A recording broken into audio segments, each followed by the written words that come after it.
नमस्कार और हमारे सभी दर्शकों को जन्माष्टमी की शुभकामनाएं। आज हम भगवान कृष्ण के जन्म के शुभ अवसर को मनाने के लिए एकत्र हुए हैं। भगवान कृष्ण का जीवन प्रेम, दया और निस्वार्थ सेवा की शक्ति का प्रमाण है। आइए हम भगवान कृष्ण के जीवन मूल्यों को याद रखें, प्रेम, दया और भक्ति। उनकी दिव्य आत्मा हमें अपने जीवन में मार्गदर्शन करे और हमें बेहतर बनने के लिए प्रेरित करे। धन्यवाद और जन्माष्टमी की शुभकामनाएं। केंद्रीय वित्त मंत्री निर्मला सीतारमण ने बजट 2024 में एक नए आयकर अधिनियम या कोड का दायरा घोषित किया है, जिससे इसे सरल बनाया जाएगा। सीबीडीटी के अध्यक्ष रवि अग्रवाल ने बुधवार को कहा कि नए आयकर अधिनियम की समीक्षा और अंतिम रूप देने का कार्य 6 महीनों के भीतर पूरा कर लिया जाएगा। फेडरल रिजर्व द्वारा ब्याज दरों में कटौती करने का समय आ गया है। 1 दशक से अधिक समय के बाद फेडरल रिजर्व ब्याज दरों में कटौती करने की उम्मीद है। यह निर्णय आर्थिक चिंताओं के कारण लिया जा सकता है, जिनमें शामिल हैं वैश्विक आर्थिक विकास में धीमापन, व्यापार तनाव और टैरिफ का प्रभाव, कम मुद्रास्फीति की दरें, व्यावसायिक निवेश और उपभोक्ता खर्च में कमजोरी। ब्याज दरों में कटौती से आर्थिक विकास को प्रोत्साहित करने में मदद मिल सकती है। उपभोक्ताओं और व्यवसायों के लिए उधार लेने की लागत कम करना, ऋण और क्रेडिट की मांग में वृद्धि, निवेश और खर्च में वृद्धि, समग्र अर्थव्यवस्था का समर्थन। हालांकि यह ध्यान रखना महत्वपूर्ण है कि ब्याज दर निर्णयों का व्यापक प्रभाव हो सकता है और फेडरल रिजर्व द्वारा सावधानी से विचार किया जाता है।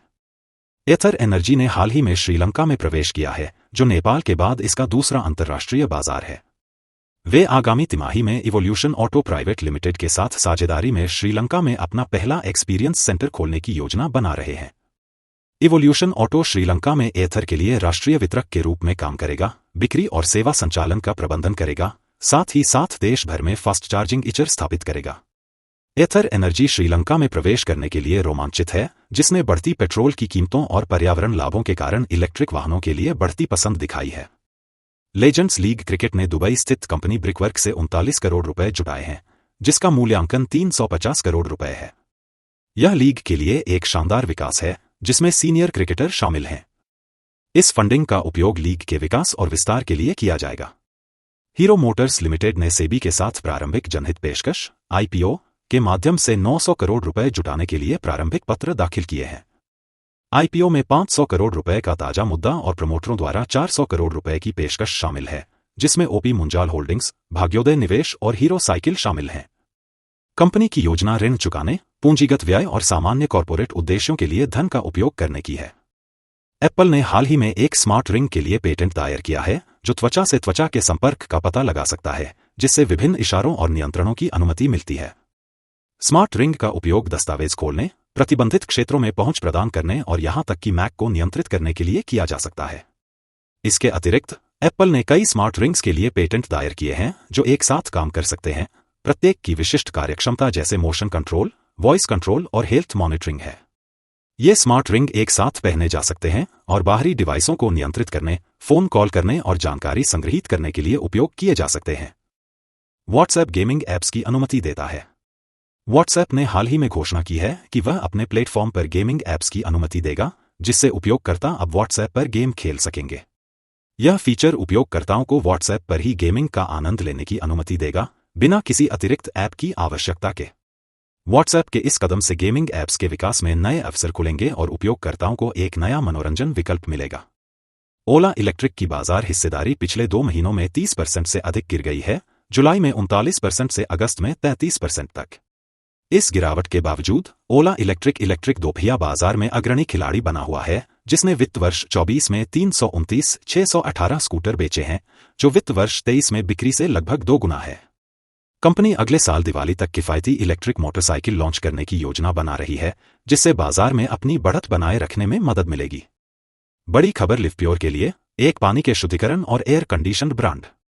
उन्होंने 233 करोड़ रुपए की फंडिंग जुटाई है, जिसमें से 208 करोड़ रुपए M&G इन्वेस्टमेंट्स से और 25 करोड़ रुपए इनक्यूबेट कैपिटल पार्टनर्स से मिले हैं।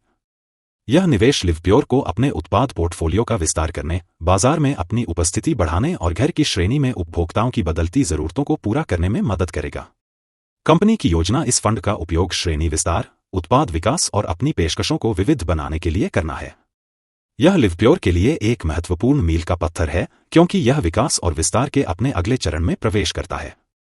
भारतीय खाद्य सुरक्षा और मानक प्राधिकरण FSSAI ने दूध, घी, मक्खन और दही जैसे डेयरी उत्पादों पर 1 और 2 लेबल को हटाने के लिए खाद्य कंपनियों और ई-कॉमर्स प्लेटफार्मों पर कार्रवाई की है, उनकी भ्रामक प्रकृति का हवाला देते हुए।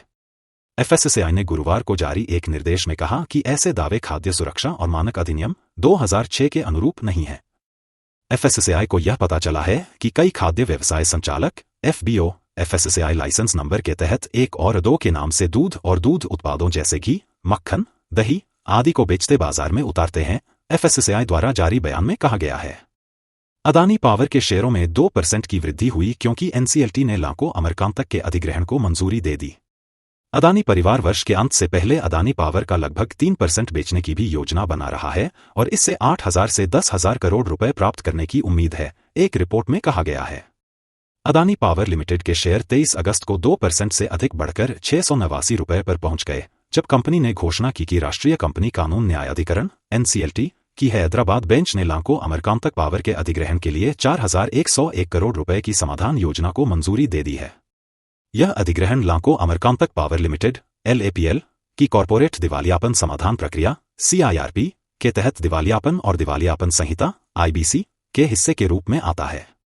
भारतीय प्रतिभूति और विनिमय बोर्ड SEBI ने कंपनी से फंड की विचलित करने के लिए उद्योगपति अनिल अंबानी और 24 अन्य संस्थाओं, जिसमें Reliance home finance limited RHFL के पूर्व प्रमुख अधिकारी शामिल हैं, को 5 साल के लिए प्रतिभूति बाजार से प्रतिबंधित कर दिया है। इसके अलावा नियामक ने अंबानी पर 25 करोड़ रुपए का जुर्माना लगाया है और उन्हें 5 साल के लिए प्रतिभूति बाजार से जुड़े किसी भी सूचीबद्ध कंपनी में निदेशक या कुंजी प्रबंधकीय कर्मी KMP के रूप में संबद्ध होने से रोक दिया है या किसी भी मध्यस्थ के साथ जो इसके साथ पंजीकृत हो। अंबानी और अन्य 24 संस्थाओं पर कुल जुर्माना 625 करोड़ रुपए से अधिक है। अमेजन इंडिया त्योहारी सीजन से पहले अपनी बिक्री शुल्क में 12% की कटौती करेगी। अमेजन इंडिया ने शनिवार 24 अगस्त को अपने मार्केटप्लेस में विभिन्न उत्पाद श्रेणियों में बिक्री शुल्क में 12% तक की कटौती की घोषणा की है, जो त्योहारी सीजन से पहले है। घोषित शुल्क में कटौती 9 सितंबर से लागू होगी। इससे विक्रेताओं को प्लेटफॉर्म पर अपने उत्पाद पोर्टफोलियो को व्यापक बनाने में मदद मिलेगी, साथ ही विकास को बढ़ावा मिलेगा, समाचार एजेंसी PTI ने बताया।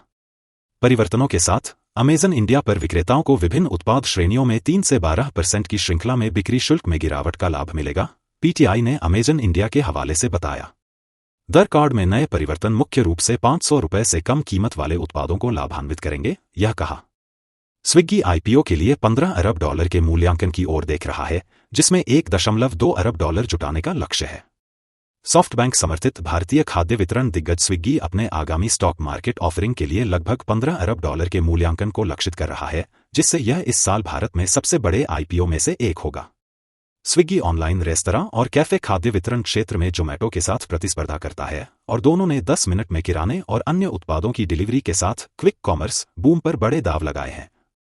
स्विग्गी ने अप्रैल में IPO के लिए शेयरधारकों की मंजूरी प्राप्त की थी, जिससे यह $1.25 अरब तक जुटा सकता है और इसकी गोपनीय फाइलिंग को 1 महीने के भीतर भारतीय बाजार नियामक द्वारा मंजूरी दी जाने की उम्मीद है।